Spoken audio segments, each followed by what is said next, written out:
नमस्कार दोस्तों, मेरा नाम है अंशुमन नायक और आप सभी का बहुत बहुत स्वागत है इंडियन डिफेंस न्यूज के डिफेंस टॉक सीरीज में,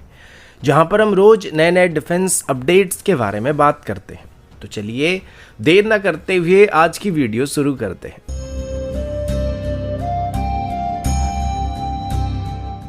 आज की पहली अपडेट इंडियन एयरफोर्स की तरफ से है और अभी हम इंडियन एयरफोर्स की मल्टी रोल कॉम्बैट एयरक्राफ्ट की टेंडर के बारे में बात कर रहे हैं।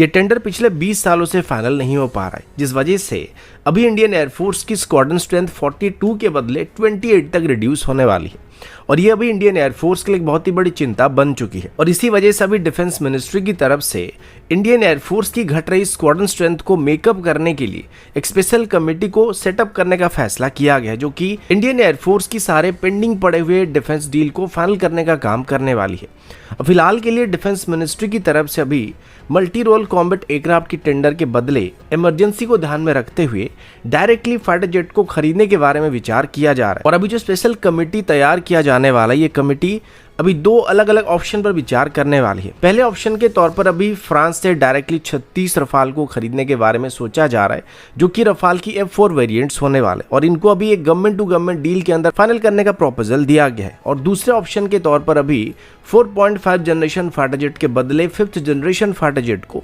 खरीदने के बारे में सोचा जाने वाला है। यह ऑप्शन पहले कंसिडर नहीं किया जा रहा था, लेकिन जब से पार्लियामेंट्री स्टैंडिंग कमेटी की तरफ से 5th जनरेशन फाइटर जेट को डायरेक्टली खरीदने के लिए सजेशन दिया गया और पाकिस्तान की तरफ से चाइना से J-35 को खरीदने की बात सामने आई है, उसके बाद इमरजेंसी में 5th जनरेशन फाइटर जेट को एक्वायर करने के ऑप्शन पर विचार किया जा रहा है। फिलहाल 5th जनरेशन फाइटर जेट के तौर पर हमारे पास कोई बहुत ज़्यादा ऑप्शन मौजूद नहीं है। एक F-35 है जिसको एक्वायर करने के चांसेस ना के बराबर है और दूसरा Su-57 है जिसके चांसेस थोड़े बेहतर लग रहे हैं। लेकिन फिर भी अभी अगर हम कोई भी डील को करते हैं जिसमें चाहे हम रफाल खरीदे या फिर कोई 5th जनरेशन फाइटर जेट को खरीदे, इन सभी की डिलीवरी हमको 2030 के आसपास मिलना स्टार्ट होने वाली। और अगर हम रफाल को खरीदते हैं तो इसकी डिलीवरी 2030 से 32 के बीच ही होने वाली, क्योंकि डसॉल्ट के पास अभी रफाल के काफी सारे ऑर्डर पेंडिंग पड़े हुए हैं। तो अभी अगर हम रफाल के लिए ऑर्डर को करेंगे तो उनको डिलीवरी करने में उनको 2030 तक का समय लग जाएगा। और अभी एरो इंडिया शो के दौरान Su-57 और F-35 दोनों ही भारत आने की उम्मीद किया जा रहा है। तो सेम टाइम पर यानी कि एरो इंडिया के दौरान ही 5th जनरेशन फाइटर जेट को लेकर कोई मेजर अपडेट आने की उम्मीद किया जा रहा है।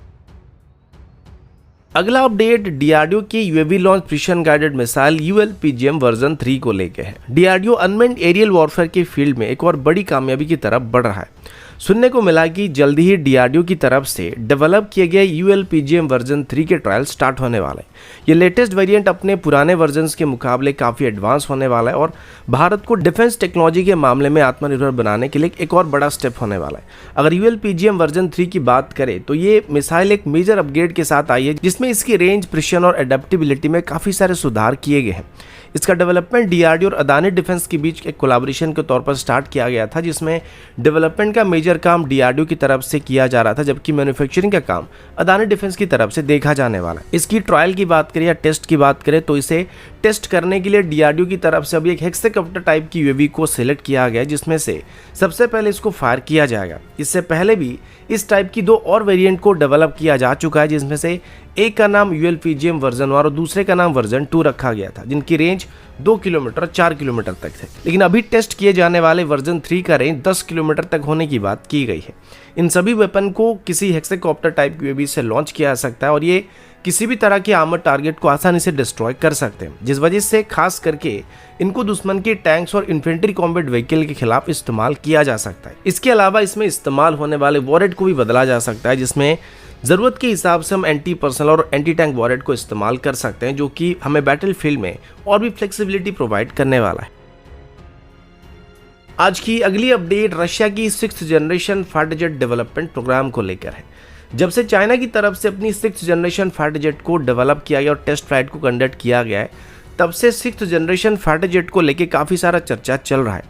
इसी के साथ ही अभी रशिया की तरफ से भी 6th जनरेशन फाइटर जेट की डेवलपमेंट के बारे में कुछ हिंट दिया जा चुका है। रशिया की सुकोई डिजाइन ब्यूरो के मुताबिक अगर बात करें 6th जनरेशन फाइटर जेट की, तो ये मिलिट्री एविएशन के सेक्शन में एक नया युग का प्रारंभ करने वाले हैं। 5th जनरेशन फाइटर जेट जैसे F-35, J-20 और Su-57 के बाद 6th generation fighter jet aerial combat को पूरी तरीके से बदलने वाले हैं। ये नए fighter jet stealth, autonomous system, hypersonic speed, advance artificial intelligence और नेटवर्क कॉम्बैट जैसे टेक्नोलॉजी को इंटीग्रेट करेंगे, जो एग्जिस्टिंग एयरक्राफ्ट की कैपेबिलिटी से कहीं आगे होने वाले हैं। 6th जनरेशन फाइटर जेट को डिफाइन करते हुए सुखोई की तरफ से बताया गया कि इस प्रोजेक्ट का सबसे क्रिटिकल पार्ट इसका पावर प्लांट होने वाला है। सुखोई डिजाइन ब्यूरो के चीफ के मुताबिक इस नए फाइटर जेट को एक ऐसे इंजन की जरूरत पड़ने वाली जो हाई थ्रस्ट को डिलीवर करने के साथ साथ कम फ्यूल को कंज्यूम करेगा, जिससे इस एयरक्राफ्ट को किसी भी एग्जिस्टिंग एयरक्राफ्ट के मुकाबले ज़्यादा स्पीड मिलने के साथ साथ रेंज भी मिल पाएगा, जिस वजह से रशिया की 6th generation fighter jet both supersonic और हाइपरसोनिक स्पीड में ट्रैवल करने में सक्षम होने वाला है और साथ ही लो फ्यूल कंजप्शन की वजह से इसका रेंज भी ज़्यादा होने वाला है। साथ ही ये लॉन्गर डिस्टेंस की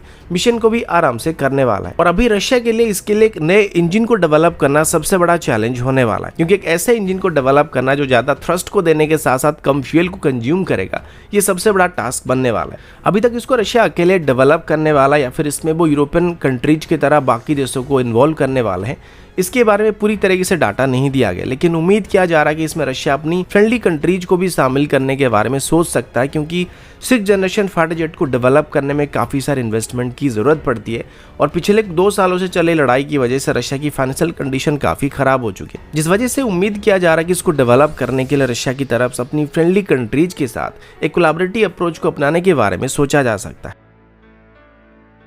अगला अपडेट डीआरडीओ के इलेक्ट्रॉनिक हैवीवेट टॉर्पेडो को लेकर है। इलेक्ट्रॉनिक हैवीवेट टॉर्पेडो एक advance submarine launched anti submarine warfare torpedo है, जो पहले डिप्लॉय किए गए बरुणास्त्र टॉर्पेडो का एक सबमरीन वर्जन है। अब पहले हमारे पास जो बरुणास्त्र टॉर्पेडो मौजूद था, जिसको डीआरडीओ की तरफ से डेवलप किया गया था, इसे सिर्फ वॉरशिप्स पर मौजूद टॉर्पेडो लॉन्चर से ही फायर किया जा सकता था, लेकिन इसको सबमरीन में इस्तेमाल नहीं किया जा सकता था। इसी वजह से आज तक हम टॉर्पेडोज के लिए दूसरे देशों के ऊपर डिपेंड कर रहे थे, यानी कि खास करके सबमरीन से इस्तेमाल किए जाने वाले टॉर्पेडो को लेकर हम दूसरे देशों के ऊपर डिपेंड कर रहे थे। लेकिन इलेक्ट्रॉनिक हैवीवेट टॉर्पेडो के आने के बाद हम इसमें सेल्फ डिपेंडेंट बनने वाले और हमारे सभी सबमरीन में अभी इसका इस्तेमाल किया जा सकता है, जो कि पुराने रशियन ओरिजिन टॉर्पेडो को रिप्लेस करने वाले। इलेक्ट्रॉनिक हैवीवेट टॉर्पेडो में एक इलेक्ट्रिक प्रोपल्शन सिस्टम का इस्तेमाल किया जा रहा है। इसका फायदा यह है कि इसकी एक्यूस्टिक सिग्नेचर काफी लो हो जाती है, जिससे ये स्टेल्थियर बन जाता है और एनिमी सोनार सिस्टम के लिए इसको डिटेक्ट करना बहुत मुश्किल बन जाता है। साथ ही इस टॉर्पेडो के अंदर एडवांस ऑटोनोमस गाइडेंस एल्गोरिदम दिए गए हैं, जो इसे कॉम्प्लेक्स अंडर वाटर एनवायरमेंट्स में अपने टारगेट को एक्यूरेटली परस्यू और एंगेज करने की कैपेबिलिटी देते हैं। इलेक्ट्रॉनिक हैवीवेट टॉर्पेडो की रेंज लगभग 40 किलोमीटर तक होने वाली है और ये लगभग 40 नॉट की स्पीड में ऑपरेट कर सकता है। ये कैपेबिलिटी से नेवल एंगेजमेंट के दौरान एक स्ट्रेटेजिक एज देता है, क्योंकि स्पीड की वजह से ही दुश्मन की वेसल को क्विकली इंटरसेप्ट कर सकता है। ये टॉर्पेडो लगभग 600 मीटर की गहराई तक ऑपरेट कर सकता है, जो इसे हर तरह के डेप्थ लेवल पर थ्रेट को न्यूट्रलाइज करने के लिए परफेक्ट बनाता है। आमतौर पर अगर हम देखेंगे तो जो मॉडर्न सबमरीन्स होती है 450 मीटर की गहराई तक जा पाते हैं और हमारा टॉर्पेडो जो है वो 600 मीटर की गहराई तक ऑपरेट कर सकता है। इसी वजह से ये किसी भी सबमरीन को बहुत ही आसानी से न्यूट्रलाइज कर सकता है। इलेक्ट्रॉनिक हैवीवेट टॉर्पेडो को नेवल साइंस और टेक्नोलॉजी के लेबोरेटरी, जो कि डीआरडीओ के अंडर आता है, उनकी तरफ से डेवलप किया गया था। साथ ही इसको एक्सटेंसिव ट्रायल्स के जरिए डाइवर्स कंडीशन में भी टेस्ट भी किया जा चुका है। इनिशियल ट्रायल्स इंदुगोस क्लास की सबमरीन के साथ किए गए थे, जिसमें इन टॉर्पेडो की कॉम्पैक्टिबिलिटी और सीमलेस इंटीग्रेशन को वैलिडेट किया गया था और अभी इनको हमारे मॉडर्न कलवरी क्लास की सबमरीन में इंटीग्रेट किया जाने वाला है, जो कि उनकी ऑफेंसिव पावर को काफ़ी हद तक बेहतर करने वाली है। तो दोस्तों अभी के लिए इतना ही, मिलता हूँ आपसे अगले वीडियो में, तब तक के लिए जय हिंद, वंदे मातरम।